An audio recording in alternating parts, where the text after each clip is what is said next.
الحمد لله وكفى وسلام على عباده الذين اصطفى أما بعد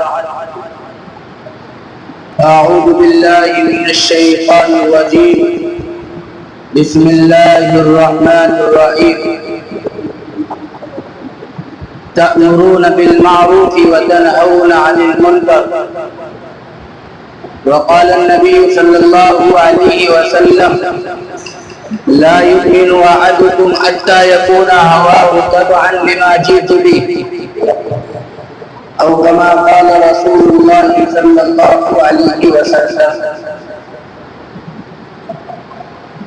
اللہ تبارک و تعالیٰ کا طرف اس کا شکر، اس کا احسان کہ اس نے مغرب کی نماز بجماعت پڑھنے کی توفیق عطا فرمائی. اذان جو دی جاتی ہے وہ تمام محلے اور بستی کے لیے دی جاتی ہے، لیکن جس کو اللہ توفیق دے دے وہی مسجد میں آتا ہے. قرآن مقدس میں ایک مقام پہ اللہ فرماتا ہے وَمَا تَوْفِيقِي إِلَّا بِاللَّهِ. اللہ نے جسے توفیق دے دی وہی مسجد میں مغرب کی نماز پڑھنے کے لیے آ گیا اور اس نے ادا کر لیا. بڑا کرم اور فضل یہ ہوا کہ اللہ تبارک و تعالیٰ نے تھوڑی دیر دین کی مجلس میں بیٹھنے کی توفیق عطا فرمائی. 6 صفاتوں میں سے پہلی صفات یعنی 6 نمبروں میں سے پہلا نمبر کیا ہے؟ لا الہ الا اللہ محمد رسول اللہ. خود اللہ کے نبی علیہ السلام نے ایک حدیث کے اندر ارشاد فرمایا یا ایھا الناس قولوا لا الہ الا اللہ تفلحوا. کلمہ پڑھ لو کامیاب ہو جاؤ گے. کلمہ پڑھ لو کامیاب ہو جاؤ گے. یہ جو کلمہ ہے اس کا مقصد کیا ہے؟ کلمہ تو ہر ایک مسلمان پڑھتا ہے، ہر انسان پڑھ لیتا ہے، اور خاص طور سے مسلمانوں کا وہ طبقہ جو نماز نہیں پڑھتا ہے، جو جمعے کی تو دور کی بات ہے عید کی نماز بھی نہیں پڑھتے ہیں، ایسے بندے بھی موجود ہیں، وہ بھی کلمہ پڑھتے ہیں. کلمہ وہ بھی پڑھتے ہیں جو جمعے کی پڑھ رہے ہیں، کلمہ وہ بھی پڑھتے ہیں جنہوں نے 2 ٹائم کی پڑھی 3 کی چھوڑ دی، اور 3 کی پڑھی 2 کی چھوڑ دی، اور کبھی کبھی ایسا بھی ہوتا ہے کہ 5 غائب ہو جاتی ہے. معلوم یہ ہوتا ہے کہ یقین اللہ، جب ہمارا کسی چیز پر یقین مضبوط ہوگا، یہ کلمہ بتاتا ہے کہ اپنے یقین کو مضبوط کریں، اور یقین کو جب ہم مضبوط کریں گے تو ہم اس دنیا کے اندر کامیاب ہوں گے اور اخروی زندگی کے اندر بھی کامیاب ہوں گے. معلوم یہ ہوتا ہے کہ سب کچھ کرنے والی ذات، نفع پہنچانے والی اور نقصان پہنچانے والی ذات اللہ ہے. اس کے علاوہ کوئی دنیا کی طاقت نہ نفع پہنچا سکتی ہے اور نہ نقصان پہنچا سکتی ہے، بشرطے کہ بغیر اللہ کے حکم کے ایسا نہیں ہو سکتا. جب اللہ کا حکم ہوگا، جب اللہ تبارک و تعالیٰ کا حکم ہو جائے گا تو نفع پہنچانے والی چیز سے ہمیں نفع ہوگا اور نقصان پہنچانے والی چیز سے نقصان ہو جائے گا. لیکن ہوگا کب؟ جب حکم اللہ کا ہوگا. اللہ تبارک و تعالیٰ نے، آپ سوچئے گا، غور کیجئے گا کہ پانی کے اندر اللہ تبارک و تعالیٰ نے ڈبانے کی صلاحیت رکھی ہے، لیکن پانی جو صفت موجود ہے بغیر اللہ کے حکم کے پانی کسی انسان کو ڈبا نہیں سکتا. دیکھا آپ نے حضرت موسیٰ علیہ نبینا علیہ السلام دریا کے اوپر سے گزر گئے، اور اس فرعون کو بھی دیکھا. دنیا کی تاریخ کے اندر دنیا کے انسانوں نے پڑھا کہ اللہ تبارک و تعالیٰ نے اسے بیچ دریا میں جا کر غرق کر دیا، اور دنیا کے لیے مثال پیش کر دیا. اللہ تبارک و تعالیٰ نے آگ کے اندر جلانے کی صلاحیت رکھی ہے، جلانا اس کی صفت ہے، لیکن جب تک اللہ تبارک و تعالیٰ کا حکم نہیں ہوگا جب تک آگ جلا نہیں سکتی. اور اس کی مثال ملتی ہے ہمیں کہ ابراہیم علیہ نبینا علیہ السلام کو آگ میں ڈال دیا گیا. اگر اللہ تبارک و تعالیٰ کے حکم کے بغیر وہ جلانا چاہتی تو ابراہیم کو جلا دیتی، لیکن معلوم یہ ہوتا ہے کہ اللہ کا حکم نہیں تھا. جب اللہ کا حکم نہیں تھا تو آگ کے اندر صفت تو موجود ہے جلانے کی، لیکن طاقت کس کی ہے؟ طاقت ایک مالک کی ہے، طاقت ایک اللہ کی ہے۔ وہ اگر چاہے گا جلانا تو دنیا کی تمام طاقتیں مل کر زور لگا لیں، لیکن آگ بجھ نہیں سکتی، وہ جلا کر چھوڑے گی۔ آپ سوچئے گا قرآن کریم نے کس انداز میں ان حضرات کا واقعہ کو بیان کیا ہے۔ ابراہیم کو آگ میں ڈال دیا گیا، جو آگ مہینوں سے جل رہی ہے، سالوں سے جل رہی ہے، ایک بہت بڑی آگ ہے، لیکن اس کے باوجود اللہ تبارک و تعالیٰ نے کیا کہا؟ اے آگ ٹھنڈی ہو جا۔ اور کیسی ٹھنڈی ہو جا؟ ایسی ٹھنڈی نہ ہو کہ نقصان پہنچ جائے۔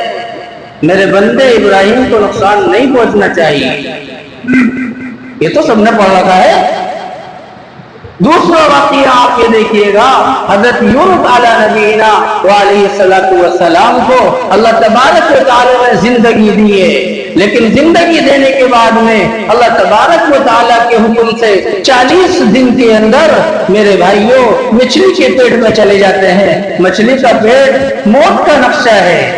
زندگی کا مالک اور موت کا مالک اللہ ہے، زندگی دینے والا اللہ ہے، ہر بندہ اللہ کا محتاج ہے۔ جب ہمارا یہ یقین مضبوط ہو جائے گا کہ لا الہ الا اللہ، اللہ کے علاوہ کوئی ذات کرنے دھرنے والی نہیں ہے، صرف اللہ ہی کرے گا جو چاہے گا۔ وہ چاہے گا تو زندگی دیتے دیتے موت بھی دے دے گا، اور موت دیتے دیتے زندگی بھی دے دے گا۔ اور یہ نقشہ جو حضرت یونس علیہ نبینا علیہ السلام کا پیش کیا کہ 40 دن کھانا بھی کھلایا، وہاں تو کوئی پھل نہیں تھا، کوئی دکان نہیں تھی، کوئی کاروبار نہیں تھا، مچھلی کے پیٹ میں ہے، لیکن غذا کون دے رہا ہے؟ کون دے رہا ہے؟ اللہ دے رہا ہے، اللہ پہنچا رہا ہے۔ آگے چلیے، حضرت موسیٰ علیہ نبینا علیہ السلام کی قوم ہے، 40 سال تک، 40 دن نہیں، 40 گھنٹے نہیں، بغیر درختوں کے، بغیر سبزیوں کے، بغیر دکانوں کے، بغیر کاروبار کے اللہ تبارک و تعالیٰ نے 40 سال ان کی قوم کو کھلایا ہے۔ آپ قرآن کریم کے اندر واقعات کو پڑھیں تو معلوم ہوتا کہ یقین جب اللہ تبارک و تعالیٰ پر ہوگا کہ ہمیں یہ معلوم ہو جائے کہ اللہ کے علاوہ ہم کسی کے محتاج نہیں، ہم اللہ کے محتاج ہیں، اور اللہ تبارک و تعالیٰ کسی کا محتاج نہیں۔ اللہ تبارک و تعالیٰ جس سے چاہے گا دین کا کام لے گا، جس سے چاہے گا اپنی راستے پر لے کر آئے گا شریعت کے، اور جسے چاہے گا بھٹکا دے گا۔ دین کے اندر بھی وہی انسان آتا ہے جس کی سب سے پہلے فکر یہ ہوتی ہے کہ میں دین کے اندر نماز پڑھوں، روزہ رکھوں، دین کی تمام عبادتوں کو انجام دوں، لیکن اگر اس کی فکر نہیں ہوتی تو اللہ کو آپ کی اور میری پرواہ نہیں، اس کے لیے تو بہت لمبے ہیں۔ آپ سوچئے گا کہ اللہ تبارک و تعالیٰ نے پہلا جز ایمان کی ان 6 صفاتوں میں سے لا الہ الا اللہ رکھا، اور دوسرا جز محمد رسول اللہ رکھا، تو اس میں کلمے میں سوچئے گا کہ اللہ تبارک و تعالیٰ نے تمام قیامت تک کے لیے آنے والی انسانیت کے لیے بتا دیا کہ پہلے جز پر عمل جس نے کر لیا وہ کامیاب ہو جائے گا۔ اس کا یقین اگر مضبوط ہے تو دنیا کی کوئی طاقت اس کو نقصان نہیں پہنچا سکتی۔ اور دوسرے جز میں لا الہ الا اللہ کے بعد میں اللہ تبارک و تعالیٰ محمد رسول اللہ لے کر آئے ہیں، اور آپ یہ بھی سوچئے گا کہ محمد اللہ کے رسول تو ہے۔ آج ہم یہ تو پڑھتے ہیں کہ اللہ تبارک و تعالیٰ کے نبی کا نام محمد تھا، آپ کو معلوم ہے اللہ تعالیٰ نے محمد کیوں رکھا؟ دنیا کی کوئی انسان، دنیا کی کوئی طاقت اگر اللہ کے نبی علیہ السلام کی توہین بھی کرنا چاہے تو پھر بھی تعریف کرے گا۔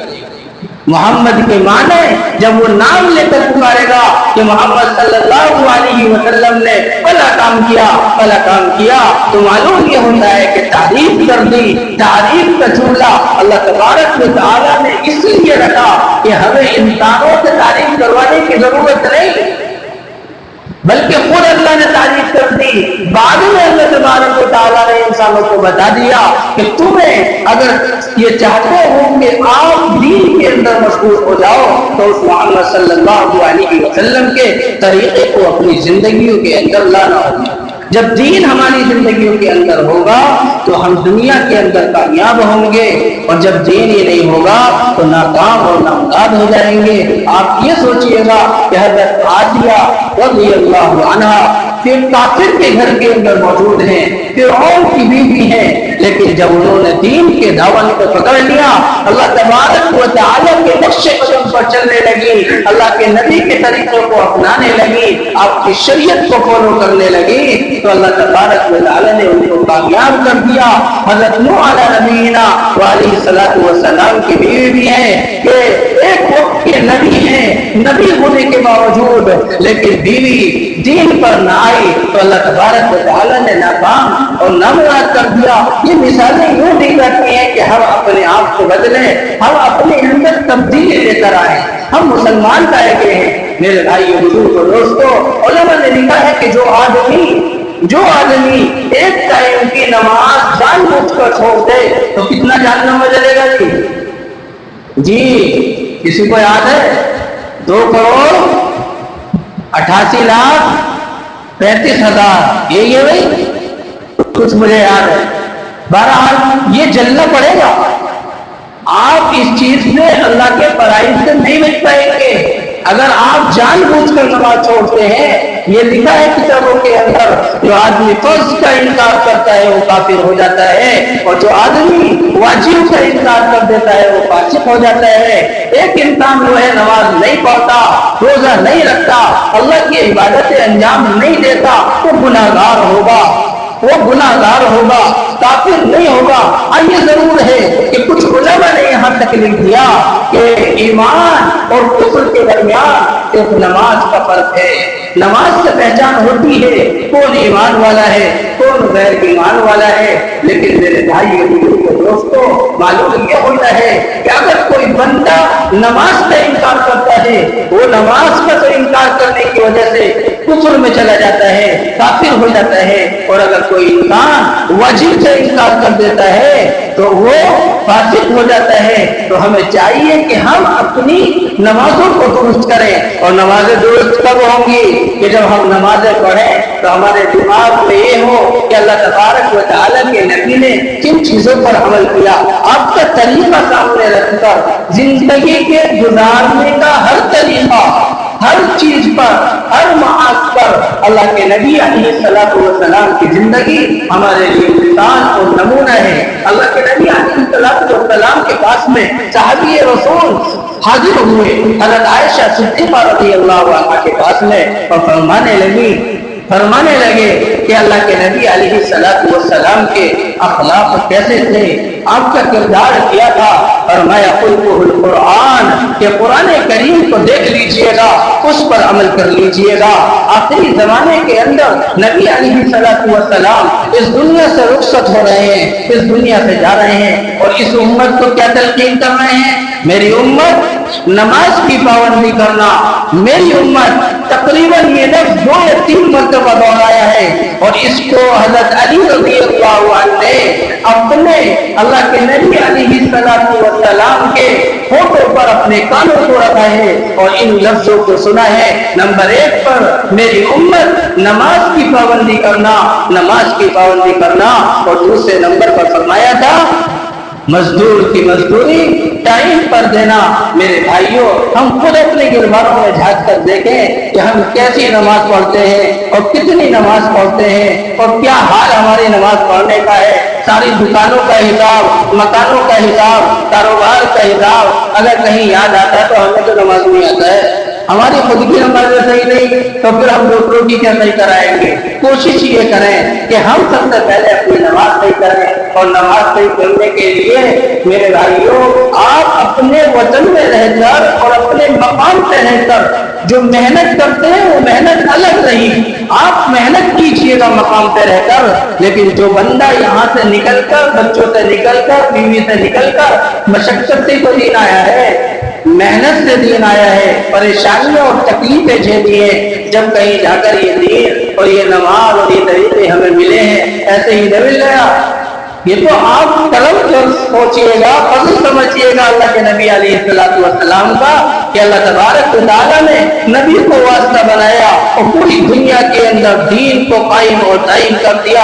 اب علماء کو ان کا سہارا بنا دیا کہ علماء عوام کے اندر بات کو پہنچائیں، اور جو عوام جانتی ہے وہ تمام عام آدمیوں کے اندر دین کو پہنچائے۔ میرے بھائی، ہماری ذمہ داری ہے، ایک ایک فرد کی ذمہ داری ہے کہ میں کیسے دین سیکھوں، اور دین سیکھنے کے بعد میں میرا بھائی کوئی کلمہ کے بغیر نہ رہ جائے، نماز کے بغیر نہ رہ جائے، قرآن کے بغیر نہ رہ جائے۔ تو ہمیں سوچنے کی ضرورت یہ ہے کہ مقام پہ جو محنت ہوتی ہے وہ الگ محنت ہے۔ وہ محنت اس وجہ سے الگ ہے کہ ہم جب گھر میں ہوتے ہیں تو بچوں میں الجھ جاتے ہیں، کبھی فضا چلے گئے، کبھی کاروبار میں لگ گئے، کبھی دکان کھول لی، لیکن جب ہم یہاں سے گھر سے نکل کر 1-2 کلومیٹر 5 کلومیٹر جاتے ہیں یا کہیں دور چلے جاتے ہیں تو ہمارا دماغ بھی ایک طرف رہتا ہے، ہمارا ذہن بھی ایک طرف رہتا ہے کہ کام تو اللہ کرنے والا ہے، جس کا کام اللہ کرے۔ دنیا کا کوئی انسان میرے بھائی میں کام کرانے والا نہیں۔ جیسے آپ کو مثال دی کہ 40 سال تک حضرت موسیٰ کی قوم کو کھلایا، نہ کوئی پیڑ تھا، نہ کوئی دکان تھی، نہ کوئی کاروبار تھا، نہ کوئی گھر تھا، نہ کوئی سبزی تھی، نہ کوئی پیسہ تھا، کچھ نہیں تھا، لیکن 40 سال تک اس قوم کو کھلایا۔ ہاں، اسباب اختیار کرنا ہمیں ضروری ہے کہ ہم اسباب اختیار کریں، لیکن اللہ سے مدد مانگیں اور اللہ سے کہیں اے اللہ ہم تیرے محتاج ہیں، ہمیں ہر اعتبار سے کامیاب اور کامران کر دیجیے۔ بتائیں گے 3 دن کے لیے کون کون تیار ہے؟ مضبوط والے ارادے کریں، مضبوط والے